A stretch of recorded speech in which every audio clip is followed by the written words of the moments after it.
Muito boa tarde, agora em Belo Horizonte, 12:02. Hoje é quinta-feira, 12 de junho de 2025. Para você que tem seu amor, feliz Dia dos Namorados. O Rede Notícias está no ar em transmissão simultânea pela TV Horizonte, canal 30.1, na América FM 107,1 e também na Cultura M 830 kHz. Vou tomar um puxão de orelha, mas não quero nem saber. Meu amorzinho, Patrícia Fiuza, beijo que eu te amo. Olha, você tem que mandar certo, tem que fazer a média, né? Não é média não, é não, verdade. É verdade, eu sei, é verdade. Né, André? Mas Tudo bem, Adriana? Jeito de falar. Tudo jóia, e você? Bem, graças a Deus. Então tá bom. E com você, tudo bem? A gente está aqui começando o Rede Notícias. Eu sou Adriana Ferreira, muito prazer. Muito bom estar na sua companhia. A partir de agora você confere os principais assuntos do dia de uma forma bem dinâmica para te deixar muito bem informado. E nesse Dia dos Namorados, vou chamar você, telespectador da TV Horizonte, ouvinte da Rádio América e da Rádio Cultura, mande uma mensagem pro seu love pelo Zap do Rede Notícia. Quero ver se você vai mandar. O Correio telefone elegante. tá na tela. Correio elegante, tá? O telefone tá na sua tela, 31 996802910. 31 996802910. Aproveite que amanhã é dia de Santo Antônio, você que ainda também não tem o seu love, aproveita e pede também para Santo Antônio dar um jeito, né? Porque tadinho de Santo Antônio, ficar botando Santo Antônio embaixo da cama, de cabeça para baixo, aí não dá dá, certo, né? não, né? Mas para tudo tem-se um jeito, viu, gente? Na hora certa aparece. Ou então se também, antes só do que mal acompanhado Não também, é? né? E a gente quer também você nas nossas redes sociais. Você pode acompanhar o Rede Notícia no YouTube, no nosso canal Rede Notícia TVH, nos seguir no Instagram, no @TV Horizonte Oficial e @Rádio América Oficial. Olha só, gente, nós começamos o Rede Notícia desta quinta-feira falando sobre a visita do presidente Lula a Mariana, na região central do estado. O presidente visita Mariana na manhã de hoje para anunciar obras e investimentos custeados por recursos provenientes pelo acordo de repactuação dos danos do rompimento da barragem de Fundão em 5 de novembro de 2015, uma data que quem esteve lá, como eu, não tem como esquecer. Eu estive lá também, André, e realmente é um momento que nos marcou, né, na cobertura jornalística, e daqui a pouquinho a gente já traz a Erlane Grace, que está lá em Mariana. Você vê imagens nesse momento ao vivo, né, do presidente Lula, que está nesse momento na cidade histórica de Mariana, onde toda aquela tragédia, né, da barragem, do rompimento da barragem de Fundão, ocorreu em 2015. São 10 anos de uma tragédia que a gente não tem como esquecer e de uma tragédia que repercute até hoje, Crime, né? Com um acordo... Crime, né, Adriana? Exato, com um acordo que não representa todas as pessoas atingidas, com uma repactuação que não inclui todos os municípios que foram afetados pelo impacto, né, desse rompimento. Então, a gente vê uma série de medidas que estão sendo anunciadas pelo próprio governo federal, né, por conta dessa repactuação. No entanto, a presença do presidente Lula também em Mariana, ela é marcada por protestos e, na verdade, por questionamentos por parte do movimento dos atingidos por barragem e também por parte dos atingidos, aqueles que não se sentem representados por esse acordo. Então, a gente vê todo esse contexto, né, dentro, que marca a presença realmente do presidente Lula, que vem acompanhado do ministro de Minas e Energia, Alexandre Silveira, do ex-presidente do Senado, né, senador Rodrigo Pacheco. E aí você vê na sua tela, né, o presidente Lula em Mariana. Ele foi recebido pelo prefeito de Mariana. Mariana, aliás, que não é um dos municípios que assinou, né, esse contrato. 26 dos 49 municípios que teriam direito às indenizações... Ouro Preto também não assinou. Assinaram a repactuação, Mariana não assinou. Presidente Lula que vem anunciar obras aí com esses recursos da repactuação, e a gente trazendo para você, né, o desenrolar e esse imbróglio que está por trás de toda essa questão da repactuação. Muitos municípios, como citado aqui pelo André, né, própria Mariana e também Ouro Preto, que foi uma das cidades também prejudicadas por conta desse rompimento, e é importante a gente dizer aqui, André, o rompimento, as cidades prejudicadas não foram só as cidades atingidas pela lama. A lama chegou até o Espírito Santo, mas teve várias outras cidades que tiveram impactadas no turismo, impactadas em suas contas, impactadas em seus empregos, impactadas de uma forma muito ampla, né? Então, é esse acordo, é essa reparação que os municípios tentam reivindicar, mas que não foram reconhecidos, em alguns casos, pelo próprio governo federal. Então, esse é o grande questionamento, né? A gente viu, né, foram 19 pessoas que morreram nesse crime, porque foi um crime, não tem outra palavra para a gente dizer. O que aconteceu em Mariana e depois, mais tarde, em Brumadinho, aconteceu por falta de pura prevenção de quem deveria cuidar das estruturas. E aí a gente está falando de Samarco, BHP Billington, né, no caso do rompimento da Barra de Fundão, a Vale em relação ao córrego de Feijão em Brumadinho. Né? Então, são situações que poderiam ter sido não acontecer, mas que aconteceram por conta da total despreparo dessas pessoas que deveriam estar ali para cuidar da segurança, mas não cuidaram. Vamos daqui a pouco, ainda hoje, o presidente Lula ele vai ter uma outra agenda aqui em Minas Gerais, desta vez em Contagem, na região metropolitana. O presidente vai participar do lançamento do Programa Nacional de Modernização e Apoio à Agricultura, o PROMAC. E durante esse evento, que acontece na Ceasa Minas, o presidente da República vai entregar 318 maquinários agrícolas destinados aos municípios do estado de Minas Gerais. E é bom lembrar que já é a 4ª visita de Lula somente este ano em Minas. Essa agenda de Contagem, ele está junto com o senador Rodrigo Pacheco, e a 2ª agenda dos dois em conjunto em menos de 2 meses. Ele teve uma agenda em Montes Claros, em abril, agora essa, e já começa realmente, claro, o início de um movimento aí político para 2026. Né? E a gente tem também um contexto político importante que é necessário a gente fazer aqui, André, porque o presidente Lula ele vem, né, de uma série de pesquisas que apontam queda na sua popularidade.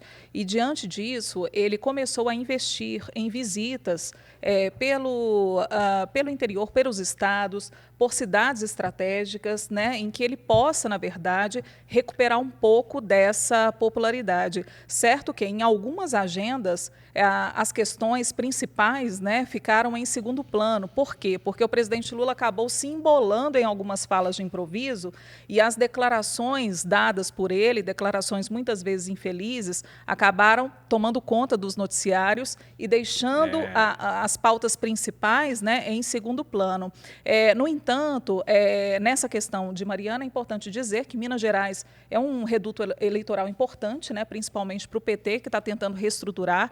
A gente ouviu aqui o presidente estadual do PT, Cristiano Silveira, falando, né, dessa dificuldade de entendimento do próprio PT, e a gente observa isso pela própria comunicação do PT em nível federal. Então, o PT tenta equalizar isso, principalmente nessas visitas, né, em outros estados, em Minas Gerais como estado estratégico, principalmente por ter um grande nome que é apoiado pelo presidente Lula, e ele já falou que gostaria de ver o Rodrigo Pacheco como candidato, inclusive, à presidência, né? Então, o Rodrigo Pacheco, senador, também em visita a Mariana. E ainda falando a respeito da tragédia, rapidamente, para não me alongar muito, eu sempre friso aqui, gente, nós que vivemos essa realidade, vimos, conversamos com vítimas e estivemos cara a cara com todas as famílias e acompanhando de perto, nós pisamos na lama, né, André? Pisamos na lama. Eu sempre friso o seguinte, para que essa repactuação e todos os acordos, que são todas as notícias que parecem mais publicidade em relação ao acordo de Mariana, que elas não mascarem o que realmente importa, que é a história de vida daquelas pessoas, das pessoas que foram impactadas, de pessoas que estão sofrendo até hoje. Eu me lembro bem que tem gente até hoje, 10 anos depois, que não voltou para casa, que não tem casa ainda. Perdeu sua casa justamente porque saiu de casa para trabalhar, a barragem estourou e nunca mais perdeu tudo. E até hoje não teve essa vida retomada. Está lá naquele dia 5 de novembro. Exato. Até hoje. Daqui a pouquinho a gente volta com a repórter Erlane Grace trazendo as informações direto de Mariana. Tá certo.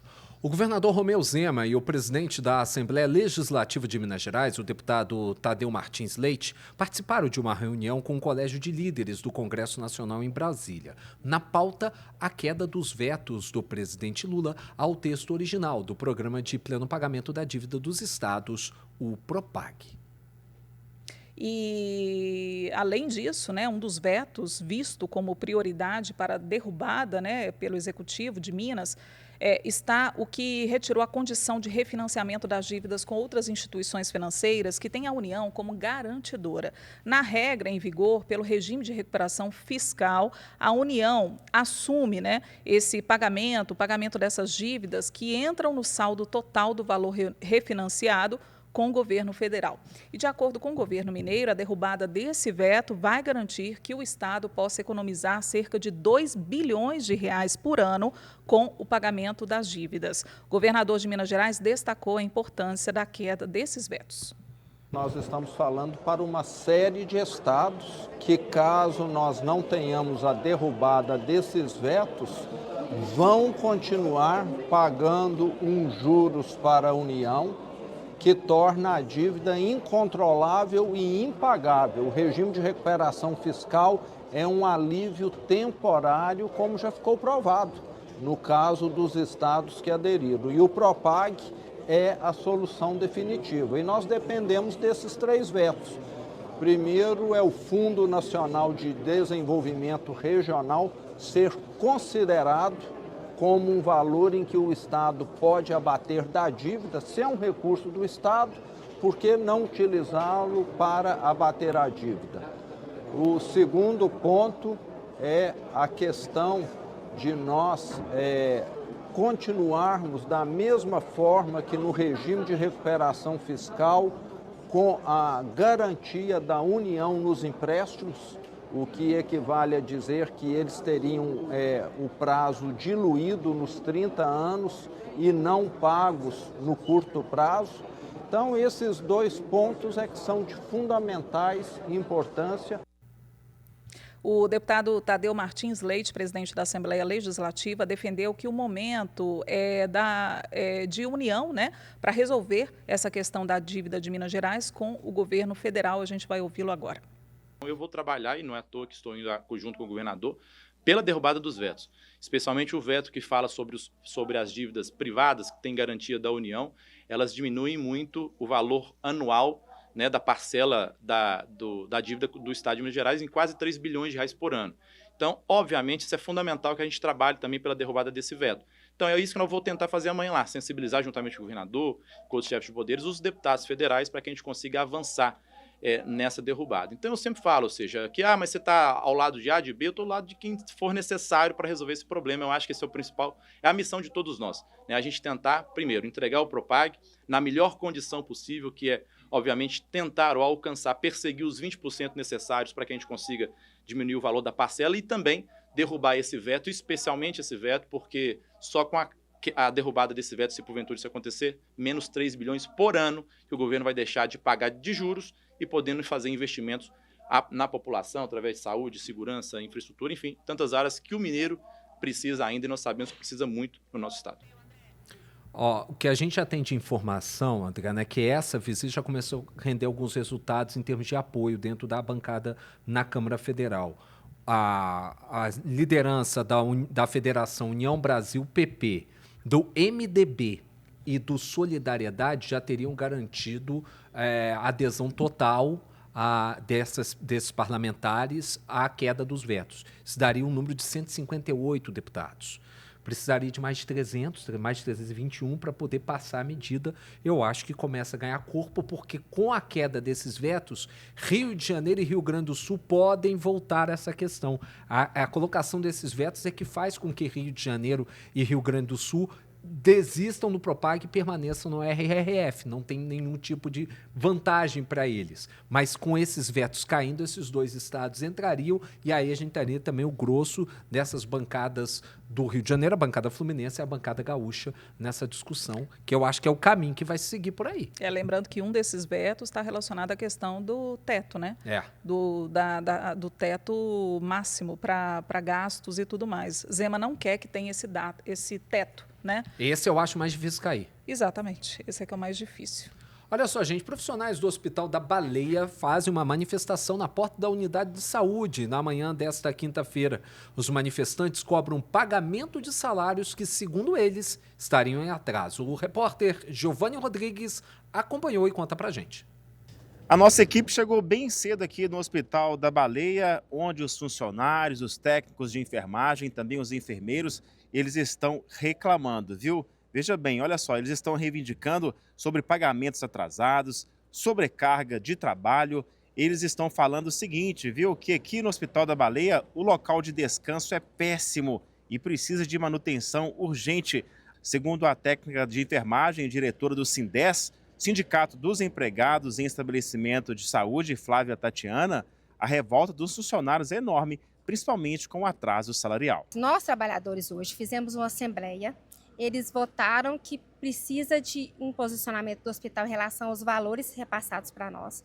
Precisamos de um aumento do ticket, que é R$ 111. Então, os trabalhadores hoje votaram sim a favor da greve. Amanhã vou fazer uma outra assembleia com o outro plantão para saber a posição dos trabalhadores. Segundo esses trabalhadores aqui do Hospital da Baleia, a data base do salário foi pago no dia 1º de abril para o hospital, mas ainda sem nenhum posicionamento de aumento. Eles reclamam também do repasse do piso da enfermagem, que foi pago ao hospital no dia 10, e eles ainda não receberam esse repasse. Mais uma assembleia deve acontecer amanhã aqui no hospital para ver se vai ter alguma negociação. É com vocês aí no estúdio. Olha só, em nota, gente, o Hospital da Baleia informa que tomou conhecimento na manhã dessa quinta-feira da manifestação dos técnicos de enfermagem e aguarda o acionamento formal do sindicato para a discussão das reivindicações, que ainda não foram repassadas oficialmente pelo movimento. Ainda de acordo com o Hospital da Baleia, o período de paralisação dos profissionais ocasionou o cancelamento de 2 cirurgias, mas o hospital já trabalha com reagendamento dos procedimentos suspensos, buscando minimizar o impacto aos pacientes. E já tem uma informação de que amanhã, pela manhã, vai ter mais uma nova assembleia na porta do Hospital da Baleia para tentar discutir essa questão. É isso. A gente vai para um rápido intervalo e daqui a pouco a gente fala sobre um bate-boca, gente, entre deputados e o ministro da Fazenda, Fernando Haddad, durante uma audiência lá na Câmara em Brasília. A gente traz os detalhes daqui a pouquinho.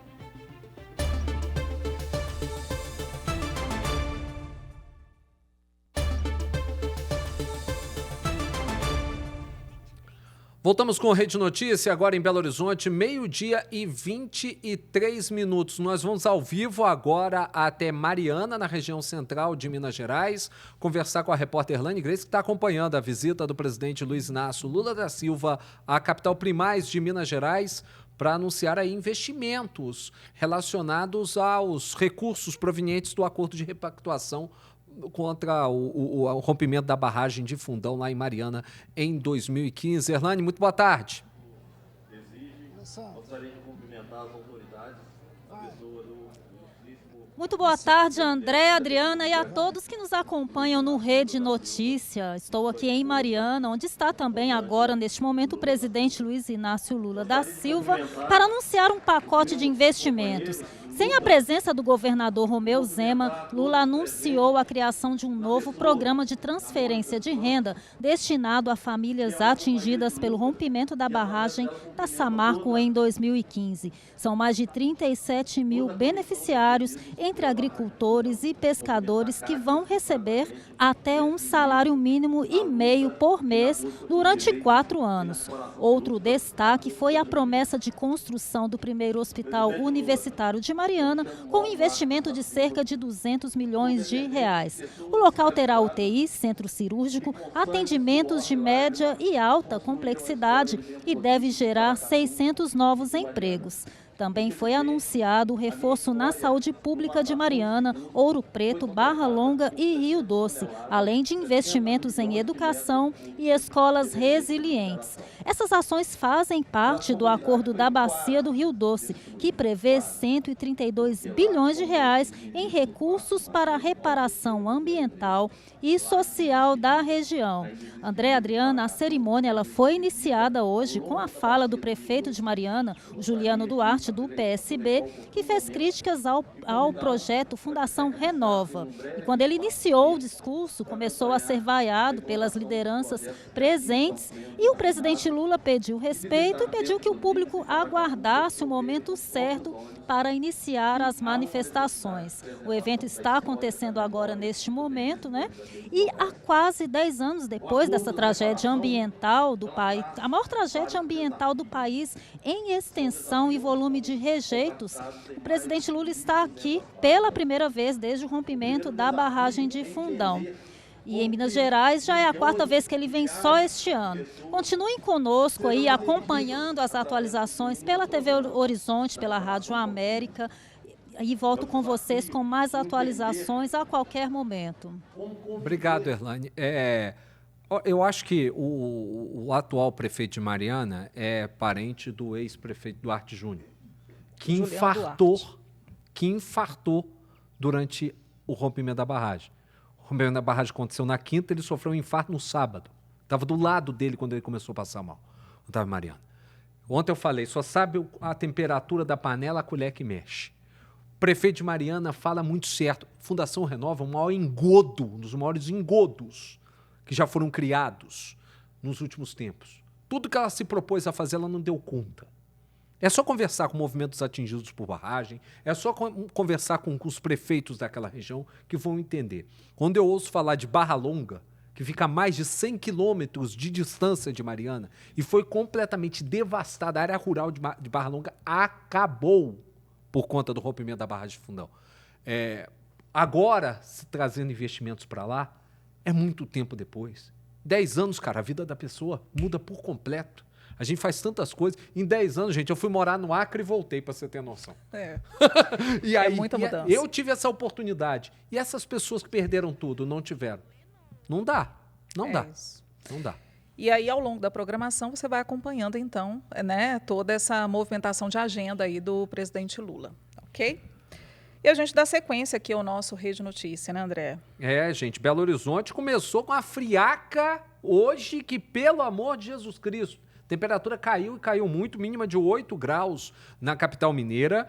E olha, a coisa ficou bem complicada, principalmente por conta das pessoas que não têm abrigo, né? Que moram André, na rua, situação de rua. A gente teve hoje o dia mais frio do ano, gente. 8,7 graus, imagine só, de manhã, isso a temperatura no termômetro, fora a sensação térmica, né? Que chegou de temperatura a menos 14 Exato, graus. Então uma temperatura muito abaixo, né, do que é registrado no termômetro. Então vamos seguir chamando a meteorologista Anete Fernandes. Ela vai explicar para a gente o que ocasionou essa queda, né, de temperatura e o que a gente pode esperar daqui para frente. Vamos acompanhar.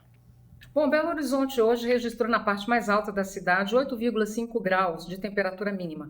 É a menor temperatura registrada na capital neste ano de 2025. Isso porque o estado está sob a atuação de uma massa de ar frio, tá, que começou a adentrar em Minas Gerais na noite da última terça-feira. Essa massa de ar frio continuou a propagação e declinou na madrugada desta quinta-feira, as temperaturas na região central do estado.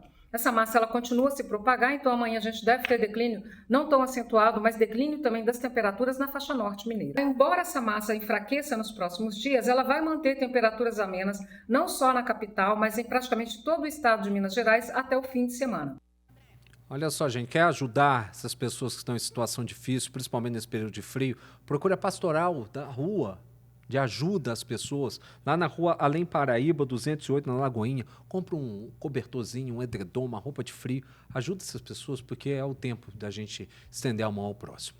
E a gente segue com o noticiário político, porque o ministro da Fazenda, Fernando Haddad, os deputados federais, né, Carlos Jordi e Nicolas Ferreira, protagonizaram uma cena lamentável durante uma audiência conjunta das comissões de Finanças e Fiscalização Financeira na Câmara dos Deputados. Tudo começou quando os deputados fizeram perguntas ao ministro Fernando Haddad. A gente vai ouvir agora o que disse primeiro o deputado Nicolas Ferreira. O Brasil, por exemplo, tem a maior arrecadação do que a média do G7 e maior que a média dos países emergentes. Como que um governo pode ser tão... A palavra que me vem à mente é somente incompetente mesmo, de continuar com o rombo fiscal, aumento de imposto toda hora. Vocês têm um aumento recorde de arrecadação. Falou-se do governo anterior, Não vou nem citar aqui para poder falar como se estivesse polarizando, mas o governo anterior, você sabe muito bem o nome de quem é, deixou um superávit de 54 bilhões, ok? 54 bilhões. No primeiro ano de 2023, foram um déficit de 230 bi. O que aconteceu? É culpa de quem? É culpa do governo anterior? E aí a gente passa para o bate-boca, que começou quando Haddad criticou os deputados por terem se retirado da reunião sem ouvir as respostas para os questionamentos feitos por eles. Haddad classificou a atitude como molecagem. A pessoa fala, olha, agora eu tenho maturidade, eu não sou mais aquele personagem, agora eu sou um deputado para valer. Vou falar sério com o senhor. E aí corre daqui. Ele não quer ouvir a explicação, ele quer ficar com a dele, ele não quer ouvir a explicação. Esse tipo de atitude não é bom. Eu venho aqui com o espírito público, veio com dado oficial, veio com PECs e leis complementares que vocês aprovaram para debater. É um pouco de molecagem, sabe? Isso não é bom para a democracia. Então, já que eles não estão aqui, quem sabe vocês mandem o recado para o Nicolas e para o Jordi aprender um pouco das contas públicas brasileiras. Depois disso, o deputado Carlos Jordi, do PL do Rio de Janeiro, voltou e disse que Haddad foi extremamente desrespeitoso e contra-atacou. Quero te dizer, ministro, que moleque é você. Moleque é você, por ter aceitado um cargo dessa magnitude e só ter feito 2 meses de economia. Moleque é você, por ter feito com que o nosso país tivesse o maior déficit fiscal da história, 230 bilhões. Logo após o governo Bolsonaro ter dado superávit e o presidente Bolsonaro passou por uma pandemia. Você, o governo Lula, é pior que uma pandemia. O deputado federal Nicolas Ferreira, por sua vez, também voltou à audiência depois disso, pediu a palavra, mas foi impedido pelo presidente da Comissão de Tributação e Finanças, Rogério Corrêa, que encerrou a sessão. Cá entre nós, né? Tanta coisa para essa turma fazer e um bate-boca que parece de menino de 5ª série. Me ajuda aí, gente. Problemas gigantescos para o Brasil resolver. E aí fica parlamentar de um lado, ministro de Estado do outro, um chama de moleque, o outro devolve e por aí vai. Quebra o galho, né? Pelo amor de Deus. Gente, chegou a hora, né, do nosso noticiário internacional. Gente, hoje o mundo está realmente de boca aberta, com o coração apertado, por conta de um acidente aéreo na Índia que já ceifou a vida de mais de 200 pessoas, né, Adriana? E as imagens realmente impressionam. A gente vai fazer esse contato direto lá na redação da Rede Catedral com o Léo Apolinário. Ele tem as informações de momento em relação a esse acidente aéreo. Ô, Léo, imagens impressionantes, né? E o que você tem de atualização em relação aos mortos e também a esse acidente? Boa tarde, André, Adriana, boa tarde a todos. Pois é, este avião, ele é da Air India, viajava para Londres com 242 pessoas a bordo e caiu nesta quinta-feira logo após a decolagem. De acordo com a Autoridade de Aviação Civil Indiana, o Boeing 787 caiu dentro de uma área urbana. 204 corpos já foram encontrados, 40 pessoas estão feridas, são passageiros, tripulantes e pessoas que estavam no prédio contra o qual o avião se chocou. Mais cedo foi divulgada a nacionalidade das pessoas que estavam a bordo. 169 são indianos, 53 britânicos, 7 portugueses e 1 canadense. O centro de emergência foi ativado para atender as famílias que buscam informações. Ainda hoje, o Papa Leão XIV manifestou profundo pesar pelas vítimas do acidente aéreo. Segundo o telegrama enviado às autoridades, o pontífice disse que envia orações e confia as almas dos mortos à misericórdia divina, André. Gente, é o que a gente pode pedir mesmo nesse momento, porque, ao que tudo parece, mais vítimas serão confirmadas, além dos 242 pessoas que estavam no avião, porque o avião bateu num edifício, a situação vai ficar muito complicada. Vamos para o intervalo. Na volta, a gente vai bater um papo com a deputada Ana Paula Leão, do Progressistas. Na pauta, a PEC dos municípios. Depois do intervalo.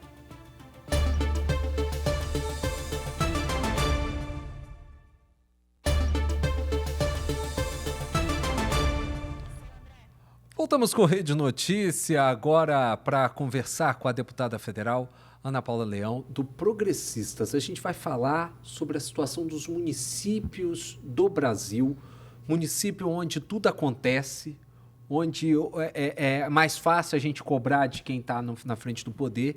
Só que um município que foi criado esse ente federativo pela Constituição de 1988, cheio de obrigações, tem um monte de obrigação, mas receita que é bom, nada. Esse é o grande problema, deputado. Boa tarde. Boa tarde. Obrigado por ter atendido estar aqui com vocês. Esse é um grande problema que os municípios vêm vivendo. E principalmente com a reforma tributária, com a votação da reforma tributária, a situação dos municípios vai piorar muito mais. E imagino que agora, com a PEC 66, a tentativa, de certa forma, é aliviar também um pouco desses caixas, né, para que alguns investimentos sejam feitos em áreas prioritárias, né, para que a prefeitura pode ter pelo menos um alívio para poder trabalhar. Exatamente. A PEC 66, ela vai aliviar o caixa dos municípios, vai fazer com que eles tenham uma sobrevida maior, com melhor qualidade de vida, melhoramento do que pode ser feito com recursos. Uhum. Ela é de extrema importância, é a pauta mais importante do municipalismo hoje. E como que está o andamento dessa pauta lá no Congresso? Porque eu sei que a senhora tem viajado e tem mobilizado municípios, prefeitos, para que debatam, para que essa pauta seja discutida e que tenha, né, o apoio, porque ela já foi votada no Senado, agora está lá na Câmara. Imagino que vão ser feitos ajustes, né? Mas para isso tudo precisa estar alinhado, né? Exato. Eu sou uma municipalista convicta e eu sonho que as emendas parlamentares não sejam complemento orçamentário dos municípios, e sim que elas sejam um recurso que o município vai ter uma vez ou outra para melhorar a qualidade de vida, mas não permanente, que subsidiem os municípios, que eles sejam livres, que eles vivam com a arrecadação deles, e isso está cada vez mais distante do que a gente pode imaginar. A PEC 66, ela vai dar essa flexibilidade, ela vai dar um fôlego maior aos municípios. Por quê? Ela tem 3 tripés nela. É a ampliação, prolongamento da dívida previdenciária. Vocês acreditam que hoje, no Brasil, nós temos aproximadamente mais de 1.300 municípios devendo a Previdência Social do Instituto próprio. 1.300? 1.300 municípios. 4 mil municípios, né, que nós temos no Brasil. São 5 mil 5 municípios. mil, né? 5 mil. Esses 4 mil representam 45 bilhões. Meu Deus. E temos mais de 4 mil municípios que devem à Previdência Geral privada, que somam mais de 65 bilhões. Então, isso é uma dívida muito grande que os municípios não vão conseguir pagar.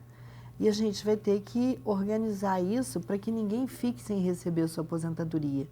Então, nada melhor do que o parcelamento, aumentar o parcelamento para que o município consiga fazer esses pagamentos e não decalote ninguém. Essa é a grande verdade, né? A gente tem outro aspecto extremamente importante que a PEC ela proporciona, é a questão da desvinculação de receitas. Isso assim, você tem um Fundeb. O Fundeb você paga diversas coisas com ele, mas você não paga uma coisa que você gasta dentro da escola. Por exemplo, você paga professor, você paga, mas assim, até escola, reforma de escola, mas você não paga profissional de apoio. Então, essa desvinculação de receita, você vai poder estar fazendo esse acerto. E a outra parte extremamente importante da PEC é os precatórios, porque os nossos municípios hoje, tanto grande quanto pequeno, ontem eu estava falando com vários prefeitos, e eles estavam me dizendo que eles estão também em cidades muito pequeninas com problema de precatórios, que vai à justiça, manda o precatório e a prefeitura tem que pagar. E aí bloqueia as contas das prefeituras. Então, elas não têm que pagar saúde, elas não têm de onde tirar e vira aquela confusão toda. Então, essa PEC é uma das mais importantes para o municipalismo. Por isso, ela já foi votada no Senado, como você disse, está na Câmara, na comissão especial. E a gente está conversando com a maioria dos prefeitos em todo o país. Esse seminário ocorre em todas as regiões do país, para que a gente consiga construir uma PEC que realmente seja benéfica para todos os municípios a 4 mãos. Deputada, por exemplo, nós estamos num estado que é um estado gigantesco, com um número de municípios incrível, mais de 800, e que a grande maioria deles, a reserva, o dinheiro vem do Fundo de Participação dos Municípios. Como que a gente pode tentar fazer com que esses municípios que têm um monte, você falou de vinculação de receita, um monte de receita dos municípios já vem vinculada, carimbada. Isso. Como a senhora disse, só pode ser usada em parte X, mas eu tenho muitas vezes situações Y que são muito mais urgentes e eu não posso mexer. Se eu mexer, eu incorro em crime de improbidade administrativa e perco o mandato. O que é necessário se fazer para mudar, diminuir essa burocracia e fazer com que esse município possa gerir esse dinheiro de melhor forma, mas também garantindo os instrumentos de controle que são necessários para evitar o mau uso do dinheiro público? Tudo isso vai estar previsto na PEC, que é a desvinculação de receita. Né? Então, vai estar as regras, vão ter tudo isso. Por isso que a gente tem que construir junto com os municípios, para que eles que saibam que estão ali no dia a dia possam também estar nos ajudando a fazer dessa forma. Por quê? Hoje em dia acontece um problema muito grande que a maioria dos parlamentares nunca foram prefeitos na vida. E o que acontece? O dia a dia de uma prefeitura, eu acho que um parlamentar deveria fazer pelo menos um estágio numa prefeitura para saber como é que funciona o dia a dia. Às vezes a gente fala, o prefeito não quer fazer nada. Gente, isso não existe. A nossa burocracia, ela é uma burocracia, ela enrola tudo. Tem licitações que ficam anos, porque um entra com isso, é muito prazo, é muito aquilo. Não é questão de não querer fazer nada, não é questão de não gostar, de querer deixar, mas é a coisa que é muito emperrada mesmo. A gente podia ter uma forma mais inteligente para gerir os nossos municípios. Essa PEC ela ainda não vai fazer isso, mas ela vai dar um fôlego maior para que as coisas aconteçam. Já é um avanço. Já é um avanço. A Associação Mineira de Municípios aqui, né, de Minas, presidida pelo prefeito Falcão. Rui Falcão, ela tem encampado também essa discussão, ela tem demonstrado também interesse e iniciativa para que essa discussão avance? Tem, a gente participou, porque esse já é o segundo seminário que tem em Minas, né? Minas é muito grande, eu falei, gente, não dá para fazer um só. Nós vamos ter que dividir. Então, eu peguei a região todinha do Triângulo, a gente realizou em Uberlândia, no último dia 2, e agora aqui em Belo Horizonte. A AMM está conosco, a CNM também, sabe? Estão todos tá todo mundo junto, né? Todo mundo encampando isso. E eu queria só falar também a respeito, o Rui Falcão é prefeito de Patos de Minas, né? De Minas. Isso, eu não falei a cidade. Não, é Luiz Eduardo Falcão. Luiz Eduardo Falcão. É porque eu falei Rui Falcão, gente, perdão. Presidente Desculpa, tá? Mas é porque os nomes são parecidos. Mas é só reforçar que a senhora falando sobre os seminários, né? Os seminários, eles já ocorreram, essa é a segunda vez, como a senhora disse, e ele ocorre hoje às 14h lá no Conselho Regional de Farmácia. Exato. Importante, porque aqui a gente tem, junto a Belo Horizonte, cidades da região metropolitana que estão muito conectadas, né? Então, há possibilidade, né, de vereadores, de deputados participarem desse encontro, né? Isso é extremamente importante, que é o que a gente quer. As pessoas têm que ter noção e saber que elas pertencem à cidade. Né? Então, que a gente tem que trabalhar para elas, porque é lá que a gente precisa de saúde, é lá que a gente precisa de tapar o buraco, é lá que a gente precisa... Hoje, tudo que se arrecada no município vai para a União 70% e 10% fica no município. Então, não, a gente tem que mudar isso. A reforma tributária, ela, de certa forma, ela quebrou muito o Pacto Federativo.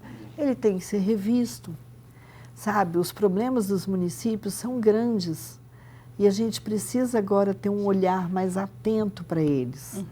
Nem tudo que a gente sonha é possível ser realizado, mas a gente pode cuidar dos nossos municípios com uma outra visão, com uma outra responsabilidade. Isso é importantíssimo.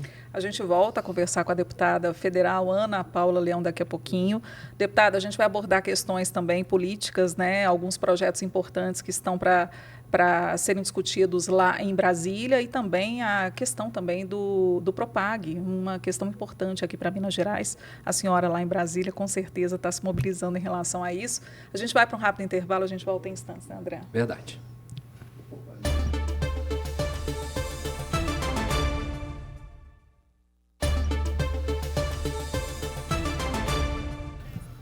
Estamos de volta, agora em Belo Horizonte, 12h51. Vamos continuar nossa conversa com a deputada federal Ana Paula Leão, do Progressistas. Deputada, agora vamos voltar os olhos um pouquinho para Brasília e no que acontece dentro do Congresso Nacional. Vamos falar primeiro de Minas Gerais ainda. Ontem o governador Romeu Zema, junto com o presidente da Assembleia, Tadeu Martins Leite, estiveram em Brasília para tentar negociar com as bancadas a respeito da possibilidade de aglutinar esforços e apoio para a derrubada dos vetos do Propag. Muita gente fala, né, que com a queda desses vetos, realmente aí realmente o Propag seria muito, muito interessante, e foi a possibilidade original que foi desenhada a todas as mãos. Como é que a senhora vê a clima para derrubar desses vetos, em meio a todas as outras guerras que estão sendo discutidas dentro do Congresso Nacional? Eu acredito que sim. Eu ainda não conversei com o meu partido, mas já tive notícia pela imprensa hoje, pela manhã, que o partido fechou questão em cima disso, para a derrubada dos vetos. E aí a Federação, União Brasil e o PP, né? Isso já é um bom número de deputados. E acredito que outros parlamentares também vão seguir na mesma linha. Agora, em relação ao pacote fiscal, porque é importante a gente falar, é uma questão que está sendo debatida. Inclusive, ontem a gente protagonizou uma cena lamentável, né, entre deputados, o próprio ministro Fernando Haddad, um momento em que podia se discutir, né, questões fiscais importantes para o Brasil, e se delimitou ali a um momento de discussão. Mas, em relação ao pacote fiscal, o Progressistas também sinalizou não, já está certo. Sim. De que vai fazer, né, impedir de todo jeito ali, obstruir, né, toda a votação e tudo mais. Não concorda, não acha que esse pacote esteja de acordo e que precisa de mudanças. Eu queria que a senhora comentasse um pouco isso, a visão do partido, porque para o governo isso é muito ruim, né, porque é uma bancada que engloba muitos parlamentares, é uma quebra muito grande na votação final, vamos dizer assim. A primeira coisa que o governo tem que fazer é mostrar para a gente a intenção de cortar gastos. A gente não vê isso. Você vê propostas para aumento de despesas e aumento de impostos e etc. e tal. Mas cortar gastos, em momento algum, o governo tem alguma ação para isso ou se propõe a isso. A MP da perversidade, que é como está sendo chamada em Brasília, primeiro ele começa querendo aumentar o IOF. Aí agora muda para a letra de crédito agrícola, que é um recurso que os bancos pegam e emprestam para os produtores de leite, independente de governo. Eles querem taxar isso, que é o que financia muito maior do que o Plano Safra. E isso é muito ruim. O agronegócio que já sofreu, né, com aquela questão dos bloqueios, né, dos recursos do Plano Safra. E, inclusive, para quem vai comprar casa própria também. Isso é muito ruim. Vai mexer com a parcela da população, entendeu? Aumentando os impostos, ele vai mexer muito mais ainda com a parcela muito grande.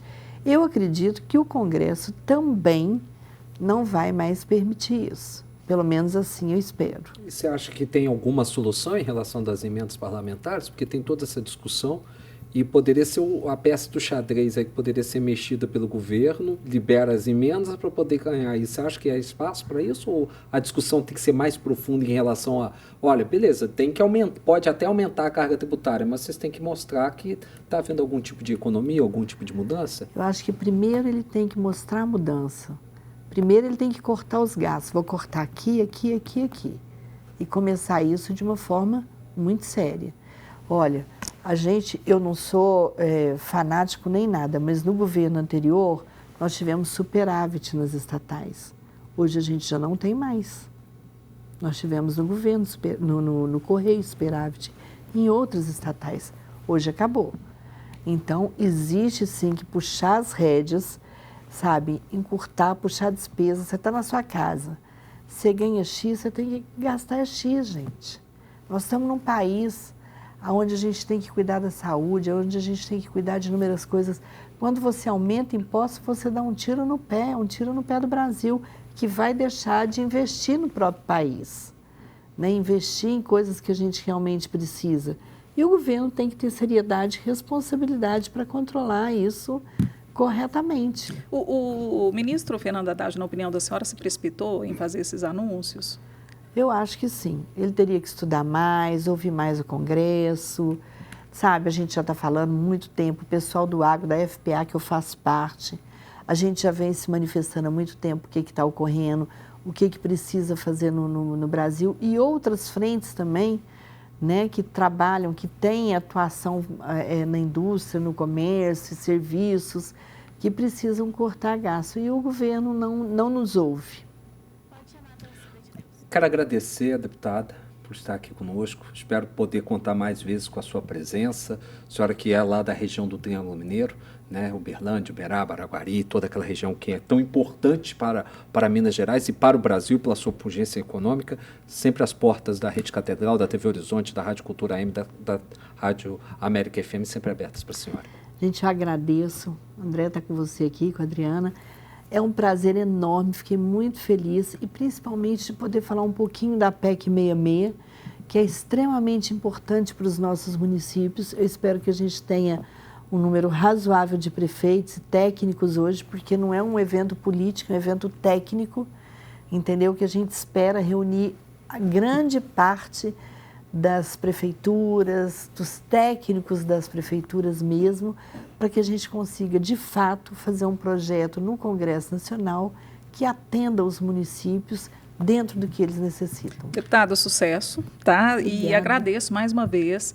A deputada está viajando muito, gente, e hoje ela tem uma agenda daqui a pouquinho, né, em relação a essa PEC 66, mas fez questão de prestigiar aqui a Rede Catedral nessa entrevista, e eu agradeço muito, tá, por isso. Obrigada.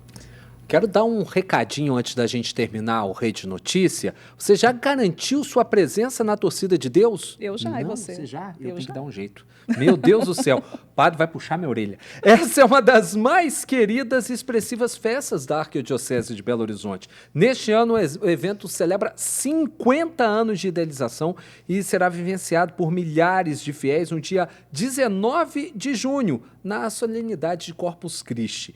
A programação inclui momentos de espiritualidade, catequese, apresentações musicais e a celebração da Eucaristia.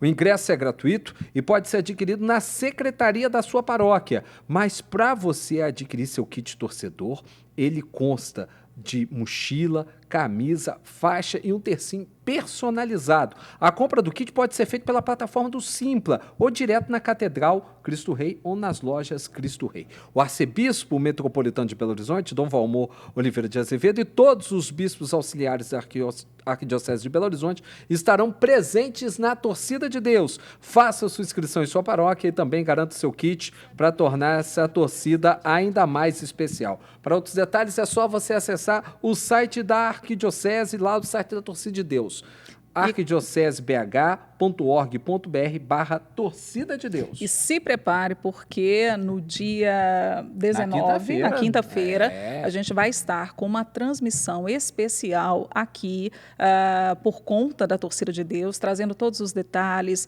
trazendo toda a movimentação, né? E também trazendo, inclusive, participação dos convidados, enfim, vai ser um dia intenso, tá? De Torcida de Deus, e a gente conta com a sua companhia aqui. Isso para a gente evangelizar pela TV Horizonte, também na América FM e na Rádio AM. Agradecendo a sua companhia. Na sequência, Júnior Brasil chega com as notícias do mundo da bola, com Bola na Rede. Siga as nossas redes sociais, no Instagram, @TV Horizonte Oficial, Rádio América Oficial e também o nosso canal no YouTube, Rede Notícia TVH. Vou repetir, Rede Notícia TVH. Já chegamos a 4.500 inscritos. Ative as notificações, bate lá no sininho, dê aquele like, comente. Daqui a pouquinho a entrevista com a deputada vai estar lá para você curtir, comentar e compartilhar. 500 seguidores só de ontem para hoje. Não é brincadeira não. Foguetinho tá só subindo. Rede Notícia volta amanhã ao meio-dia. Fique com Deus. Tchau. Tchau, tchau.